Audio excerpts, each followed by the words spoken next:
Go. It's the Maharaja, and you're watching Eric's Collection World.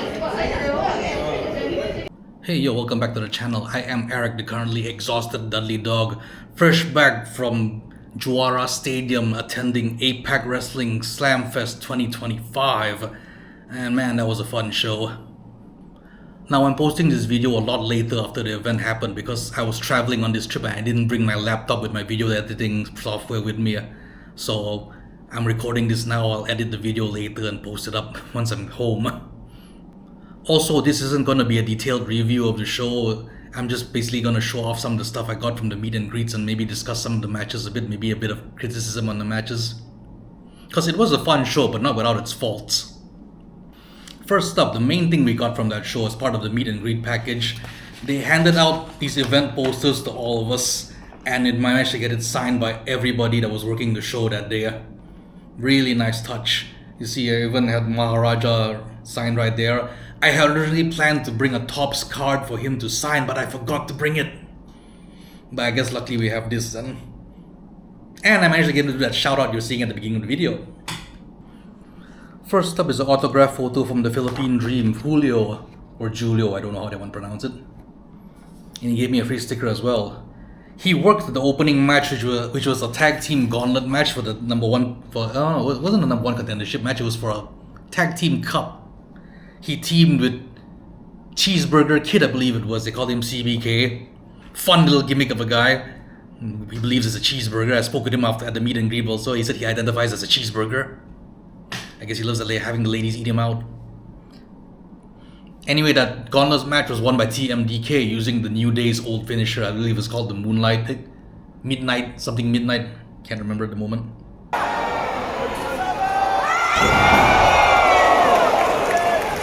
Next up, 8x10 autograph photo of WWE ID and Evolve superstar Shawn Legacy. He had a fun match with Alpha Alpha, which he won using this insane finisher even I had never seen before. It was like he did a torture rack and turned it into like a brain buster. I've never seen that before and it was nuts seeing it live for the first time.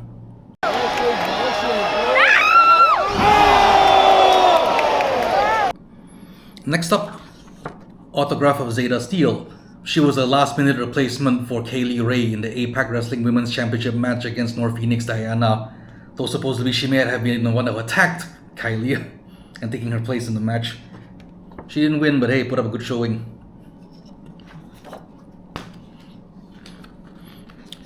Up next is one of the big ones that a lot of us were looking forward to seeing.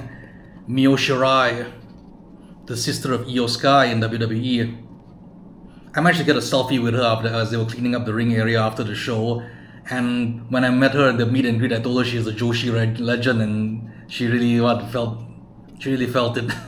She really loved the compliment. Even I believe Zeta was next to her and she said, "Yeah, you're a legend." And she said, "No."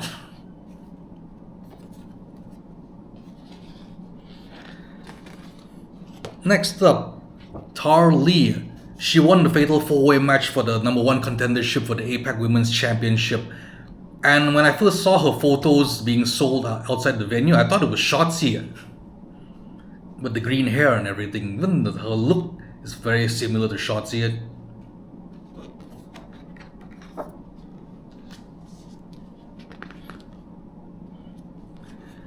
Next up, Kira Summer. First time I've ever seen her wrestle. She was in part of the Fatal 4-Way match also. And I bought her last photo that was on sale and they gave me a trading card also. And I didn't think about it at the time, but I should have asked her to sign the card also along with the picture. Next up, autograph photo of the Global Nomad, Jordan Oasis. Now, fun thing about this guy, his match, he was in the second match of the show against local guy Double K, I believe it was. And in that match, they broke the top rope. It was they did an Irish whip and the top rope corner, one of the corners basically just came off. But credit to these guys because they managed to continue the match with the ring the way it was. And credit Jordan also for still trying to rebound off the rope even though he had to bend down quite a bit to get off the ropes properly and still hit his moves. Fun match. I got a selfie with him also during his entrance and during his exit. And the fun thing is, while they were stalling for time, the guy cut a very good promo encouraging everybody to stick around, support them and everything. And how APAC Wrestling is one of the best in Asia at the moment. Kudos to this guy, fun guy. Even though he's stealing, in this picture you can see, he was wearing this, he basically stole Braun Strowman's pants. Maybe it's an S size compared to what Braun wears. Up next is WWID champion Cappuccino Jones. You can see he signed his signature as a cup of cappuccino or coffee. He had a ladder match against Dream Killer Azroy for the APAC championship. And they broke the ladder in that ladder match, and for some reason they didn't have a secondary ladder to stand by. I mean, like, it kind of got bad to the point where the referee was constantly having to hold the ladder because one of the supports was broken. Not really makes for a good visual for basically a big event like this that was streamed live, I believe it was. He did do a diving elbow off the ladder though, and the match ended by shenanigans when Azroy taped his hands to the ropes, and he's not even using duct tape, he's using our normal solid tape.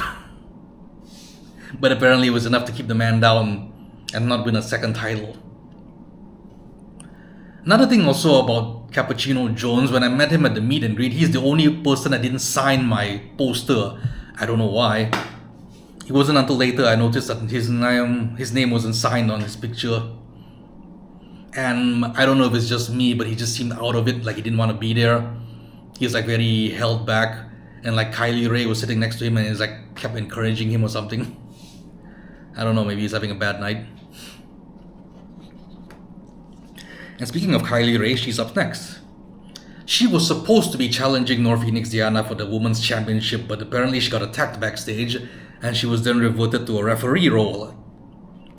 And for that women's title match, it was added on as a bonus that the winner of the match would have a future title match against Kylie Ray for the WWID Women's Championship. And of course, North Phoenix Diana won that match, so that match is going to happen. Whether it happens in the US or in Malaysia, who knows. I did speak to Nordiana at the meet and greet, asking him what the plan for the match was, and she said, check with Shaukat. Asking coach what's the plan, and he said he doesn't know yet either. But hey, if they bring the match to Malaysia, we all know how much WWE likes to have the local crowd disappointed when the wrestler loses in the hometown. So I wouldn't be surprised if that happens. And last but not least, Filipino's #1 female wrestler, Crystal. She was also part of the Fatal 4-Way. Oh yeah, one other thing. I got these fake $100 bills signed by Singapore wrestler Joe Low. Apparently his gimmick is like he's a millionaire or something. When he came out, he threw all his fake bills into the crowd. And during the meet and greet, he gave out signed copies of it. So yeah, overall it was a fun night of wrestling. Quite a long show, probably extended. The time got dragged on longer a bit because I had to fix the ring after it broke in the second match. The matches also weren't without their flaws. Some of them, there were a few botches here and there. I mean, including even Shaukat and Jinder. Even apparently you can see they missed their timing on some spots in the earlier goings of the match. And I think the only other criticism I have of the show is like some of the finishers was a bit questionable. I mean, like you said, you go from this awesome finisher of Shawn Legacy using, like I said, the Burning Hammer into a Brain Buster. And then the two main event matches, the Women's Championship and then Shaukat and Jinder, basically ended on for me basically anyway. Like Nordiana, she won her match with a neck breaker. I couldn't see properly whether it was any special variation, but it just looked very plain to me and she got to win with that. And Shaukat, I don't know when he started doing the roaring elbow like Misawa, but he knocked out Jinder with one to get the win.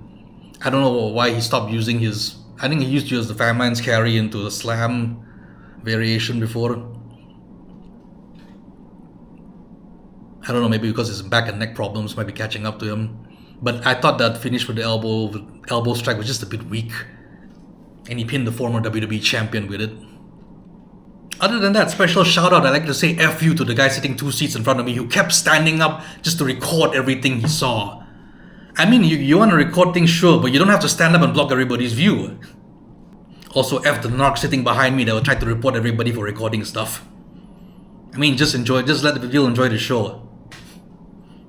Other than that, another fun thing about attending these live shows is you get to meet and interact with other wrestling fans.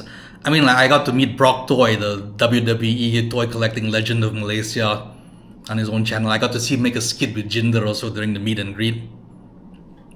And shout out to Crispy Paxi. I met him after the show at the meet and greet while we were lining up. Good kid. He asked me how do these things go, because this was his first wrestling show. And yeah, it was a bit different from the previous one I attended, but more or less it was quite simple. They gave us like I said, they gave us a poster, but we can ask them all to sign as well as buy merch from them to sign. I believe he got to meet his favorite wrestler, which was Shawn Legacy. So shout out to you, Crispy Paxi. So that is gonna do it for this video. It's like almost 2 in the morning here right now. I am exhausted. I need to get some sleep because tomorrow I'll be out on the hunt. I'll be going to the mecca of toy collecting in Kuala Lumpur, for what many people call it, which is M Corp Mall. I'll try to spend the day there, check out some stuff, resist the temptation of buying anything, because right now I'm really not in the position to get anything because I still have a long vacation ahead of me with the wife and family. So yeah, thanks for watching. Please like and subscribe, comment if you like it, anything. See ya.